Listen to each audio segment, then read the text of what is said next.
Hi hello welcome to my channel.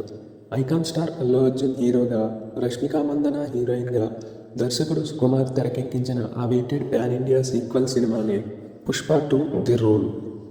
3 గంటల 20 నిమిషాల భారీ రన్ టైంతో వచ్చిన ఈ మూవీ యొక్క రివ్యూ విషయానికి వస్తే, ముందుగా కథ గురించి చెప్పాలి అంటే, పార్ట్ 1కి కొనసాగింపుగానే పుష్పరాజ్ ఎర్రచందనం సిండికేట్లో రారాజుగా తన భార్య శ్రీవల్లి మాట కోసం ఎంత దూరమైనా వెళ్ళగలిగేలా మారతాడు. ఇంకో పక్క తన కుటుంబం నుంచి గుర్తింపు కోసం కూడా ఎన్నో అవమానాలు పడినప్పటికీ ఎదురు చూస్తూ ఉంటాడు. ఈ క్రమంలో శ్రీవల్లి అడిగిన ఒక చిన్న మాట కోసం తాను ఎంతవరకు వెళ్ళి రాజకీయాలు ఎలా శాసించాడు. మరోపక్క పుష్పని ఎలాగైనా పట్టుకోవాలని చూస్తున్న బన్వర్ సింగ్ షెకావత్ ఏం చేస్తాడు. పుష్పకి తాను కోరుకున్న ఇంటి పేరు తన అన్న మోహన్ నుంచి ఎప్పటికైనా తెచ్చుకోగలిగాడా. ఈ క్రమంలో పుష్ప జర్నీ ఎలా సాగింది అనేవి తెలియాలంటే ఈ సినిమాని వెండితెరపై చూడాల్సిందే. ఇక ప్లస్ పాయింట్స్ విషయానికి వస్తే, ఎన్నో అంచనాల నడుమ వచ్చిన ఈ సాలిడ్ సీక్వెల్ ఆ అంచనాలు రీచ్ అయ్యే మాసివ్ సీక్వెన్స్లతో దుమ్ములేపే హై మూమెంట్స్తో నిండి ఉందని చెప్పాలి. సినిమా ఆరంభం నుంచే సుకుమార్ తన mark, detailing and icon star Allu Arjun ప్రజెన్స్లతో కన్నుల పండగగా మంచి అడ్రినలిన్ రష్ ఇచ్చే సన్నివేశాలతో నింపేశారని చెప్పవచ్చు. ముఖ్యంగా పుష్ప రోల్ని మరింత స్ట్రాంగ్గా చూపించే సన్నివేశాలు అయితే మాస్ ఆడియన్స్కి ఫుల్గా ఎక్కేస్తాయని చెప్పడంలో ఎలాంటి డౌటు లేదు. బన్నీపై ఒక్కో సీన్ ఎలివేషన్ నెక్స్ట్ లెవెల్లో సినిమాలో పేలాలి అని చెప్పవచ్చు. అలాగే ఈ సినిమాలో ఎమోషన్స్ కూడా చాలా బాగా వర్కౌట్ అయ్యాయని చెప్పవచ్చు. ఇక ముఖ్యంగా సినిమాలో ఆయువు పట్టు ఏదన్నా ఉంది అంటే అది సెకండ్ హాఫ్ అని చెప్పాలి. అప్పుడు వరకు చూసిన ఫస్ట్ హాఫ్ బాగానే ఉంటుంది, కానీ సెకండ్ హాఫ్లో ఇచ్చే హై సీన్స్ మాత్రం ఊహించని రీతిలో ఉంటాయని చెప్పవచ్చు.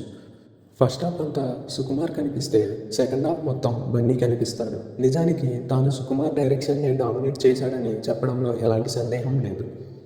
ఆ జాతర సీన్లో అల్లు అర్జున్ పెర్ఫార్మెన్స్ అయితే నా భూతో నా భవిష్యత్ అనే స్థాయిలో ఉంటుంది. ఆ ఎపిసోడ్ మొత్తంలో అల్లు అర్జున్ తన నట విశ్వరూపాన్ని చూపించి అత్యద్భుతంగా రక్తి కట్టించాడని చెప్పవచ్చు. అలాగే ప్రీ క్లైమాక్స్లో రప్ప యాక్షన్ బ్లాక్ కూడా సాలిడ్ ట్రీట్ ఇస్తుంది. అలాగే తన యాక్షన్ బ్లాకులు, మేనరిజంలు అయితే తనలోని పర్ఫెక్ట్ నటుడిని చూపిస్తాయి. ఇంకా జాతర సీన్లో రష్మికపై సీన్ విజిల్ కొట్టిస్తుంది. ఇంకా నటుడు ఫహద్ ఫాజిల్ తన ఎంట్రీ సీన్ నుంచి పలు సన్నివేశాలు అందులో తన నటన, తన వెర్సటాలిటీ చూపిస్తాయి. ఇక కొత్త రకం స్మగ్లింగ్ ఐడియాలు కూడా ఈ సినిమాలో ఇంప్రెస్ చేసేలా ఉన్నాయని చెప్పవచ్చు. ఇక మైనస్ పాయింట్స్ విషయానికి వస్తే, ఈ చిత్రంలో మెయిన్గా ఒక బలమైన ఘర్షణ పెద్దగా ఉన్నట్టు అనిపించదు. బన్నీ రోల్ని హైలైట్ చేయడానికి పలు ఎపిసోడ్స్ ఉన్నట్టు ఉంటాయి తప్పితే ఒక సరైన లైన్లో కథ సాగినట్టు అనిపించదు. మెయిన్గా కొన్ని సీన్స్తో మాత్రమే అక్కడక్కడ సాలిడ్ హై ఇచ్చే మూమెంట్స్తో మాత్రమే సాగుతున్నట్టు అనిపిస్తుంది. ఇంకా సినిమాలో ఫహద్ ఫాజిల్ రోల్ మాత్రం డిసప్పాయింట్ చేసిందని చెప్పవచ్చు. తనపై ఒక క్రేజీ ఇంట్రడక్షన్ నుంచి తన రోల్ కామెడీగా మారిపోయింది అనే భావన ఆడియన్స్లో కలగక మానదు. ఇక సెకండ్ హాఫ్లో తన ప్రెజెన్స్ చాలా వరకు మాయమైపోతుంది. వీటితో పాటుగా సినిమా మొదలుకి ఎండింగ్కి పర్ఫెక్ట్ ముగింపు దర్శకుడు ఇచ్చి ఉంటే ఇంకా బాగుండేదని చెప్పవచ్చు. అసలు పార్ట్ 3 అనే లీడ్కి అంత ఎగ్జైటింగ్గానే ఏది అనిపించదు. ఇక సాంకేతిక విభాగం పరంగా చూసుకున్నట్లయితే సినిమాలో నిర్మాణ విలువలు బాగున్నాయి. సినిమా నేపథ్యానికి తగ్గట్టుగా అవసరమైన చోట అంతా ఆ గ్రాండియర్ ఖర్చు కనిపిస్తుంది. దేవిశ్రీ ప్రసాద్ సాలిడ్ మ్యూజిక్ థియేటర్లలో ఇంకా బాగుందని చెప్పవచ్చు. అలాగే జాతర సాంగ్ స్పెషల్ అట్రాక్షన్గా నిలుస్తుందని చెప్పాలి. బీజిఎం మాత్రం అక్కడక్కడ పర్వాలేదు అనిపించేలా ఉందని చెప్పవచ్చు. ఈ సినిమాకి సినిమాటోగ్రఫీ అనేది చాలా ప్లస్ అయిందని చెప్పవచ్చు. కథలో మరీ అంత బలమైన పాయింట్ ఉన్నట్టుగా అనిపించదు. ముగింపు కూడా ఇంకా బెటర్గా ఇచ్చి ఉంటే బాగున్నాం, కానీ ఉన్నంతలో మాత్రం అదరగొట్టేశారని చెప్పుకోవాలి.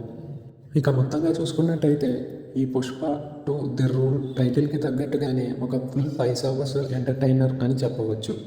బాక్సాఫీస్ లెక్కలు ఎక్కడ ఆగుతాయో కానీ సినిమా మాత్రం అంచనాలు రీచ్ అయ్యే విధంగా మంచి ట్రీట్ ఇస్తుంది. కొన్ని బలహీనతలు ఉన్నప్పటికీ అల్లు అర్జున్ పీక్ పెర్ఫార్మెన్స్, తనపై ఎలివేషన్స్, తనపై ఎమోషన్స్ ప్రతి ఒక్కటి డెఫినెట్గా ఆడియన్స్తో ఎగ్జైట్ చేసేలా ఉంటాయి. ఈ విషయంలో దర్శకుడు సుకుమార్ సూపర్ సక్సెస్ అయ్యారు. వీటితో పుష్ప పార్ట్ 2 వరకు ఆడియన్స్కి అసలు నిడివితో సంబంధమే లేకుండా మళ్ళీ మాసివ్ ట్రీట్ని అంతకు మించే అందిస్తుందని చెప్పవచ్చు. ఇక ఈ మూవీకి నేను ఇస్తున్న రేటింగ్ 3.5 అవుట్ ఆఫ్ 5.